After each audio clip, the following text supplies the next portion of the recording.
అమ్మా, ఎవరో మహాతల్లి నా పరిస్థితి అర్థం చేసుకుని పాలు పోసింది. ఎవరమ్మా నువ్వు?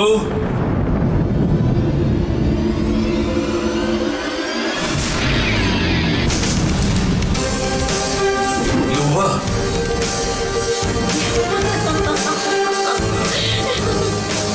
నానా ఎలా ఉంది కళ్ళజోడు?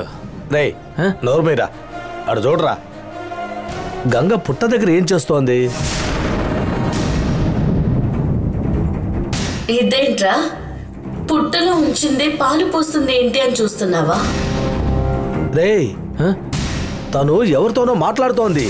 నానా తను మాట్లాడడం లేదు నాన్న, ఏదో శ్లోకం చదువుతూ ఉంటుంది, లేదా ఆ దేవుణ్ణి ఏదో కోరుకుంటూ ఉంటుంది. కాదు కాదు కాదు కాదు, తను ప్రార్థిస్తున్నట్టు లేదు, ఎవరితోనో మాట్లాడుతున్నట్టుందే.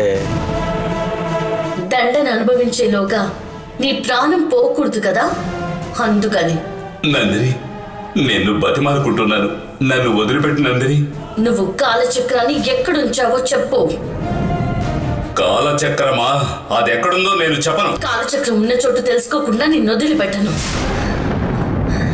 రేపటిలోగా నువ్వు కాలచక్రం ఎక్కడుందో చెప్పాలి, లేదా నువ్వు నరక వేదన అనుభవించాల్సి వస్తుంది.